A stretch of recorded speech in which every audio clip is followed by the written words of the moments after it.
personnel, uh, family who are serving. Okay, so these were all those things. I was watching out the encounters or the ambush that was happening in Doda, where we lost a lot of our soldiers out there. Okay, on those terror attack. Definitely, these are not new things, but definitely the terror are rising on a daily basis. So that just made me think like how fortunate we are living such a peaceful, safe environment, and all this is credited to all the thousands of soldiers, lakh of soldiers serving in the border, serving in those areas, protecting our borders and our motherland. So without them, the peace, the safety would not have ever existed. And that make me feel more proud about my father serving in the forces, my brothers, my friends, and all out there, okay? Talking about my father hails from Nepal, okay? So he joined the forces way back in 2000s, okay?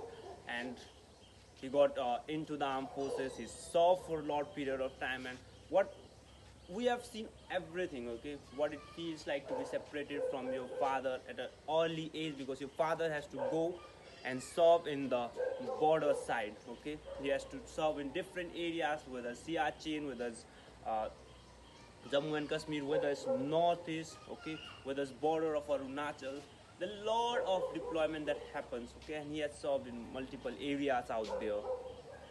So the journey itself has been amazing, and was the major thing what I realized is definitely you have been taught the art of warfare, okay? That's the basic teaching that has been taught to the armed forces. But at the same time, what I believe is going to such area and having that courage to face the death, okay? Death is very, very, very, like, the soldiers are really vulnerable to death. Why? Because there are a lot of insurgents, there's a lot of skirmish, okay? There are a lot of infiltration going on, and the soldiers had to face the death on a daily basis, okay? It's not that they don't want to come back, they want to come back, but the country, the love for the unit comes first, and that makes me like I'm lost of words, because that make me feel like my father has sacrificed so much, okay? And it's not just for the unit, it's not just for the motherland, it's for their own family, okay? So that our family get the best of the best facilities. Our fathers are serving in the forces, okay?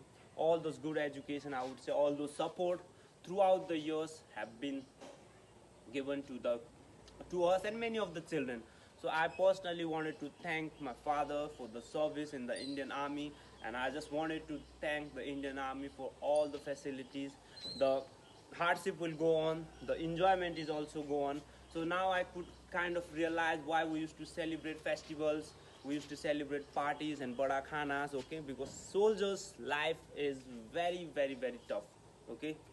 It's a 1 or 2 day go. You never know then you see the next day or not, okay? With such uncertainty, you are bound to enjoy the every moment of life, okay?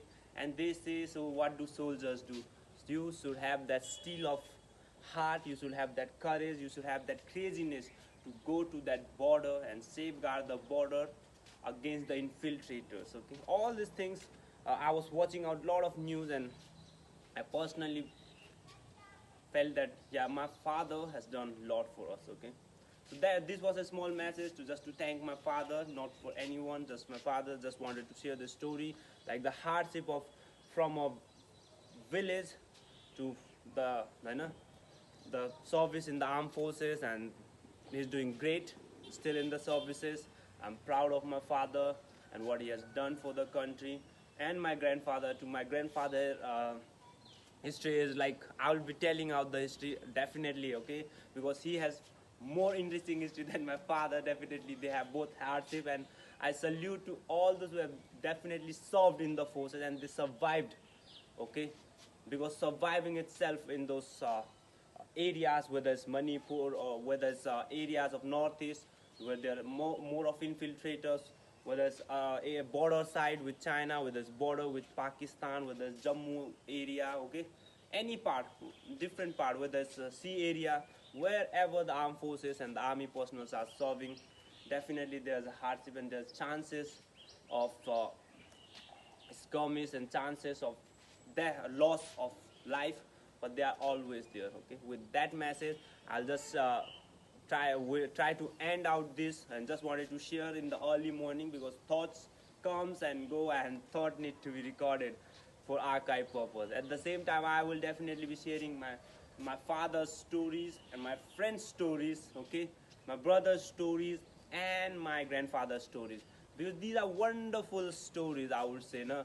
Because serving in the armed forces and experiencing a life that is totally different, okay, different from a civilian world, okay, is a interesting story, and definitely I will be bringing those out. I'm just waiting for my friends to come back and my father to come back, and definitely we will be making out. It will not just be a video of the soldiers. I will definitely try to make a video on those families, okay, who have sacrificed their loved one, okay, in the name of the motherland, for the service of the motherland, okay. And I definitely will try to give them the tribute. It is what we can do from our part, okay. Uh,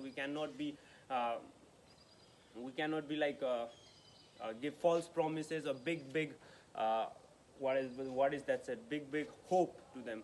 It is a small effort we can do, is to we try to condolence them, I would say condolence, as well as we try to make them feel good, and we try to support them. That's the main thing, because soldiers are losing life, and definitely not just a soldier suffer, a soldier's family suffers a lot.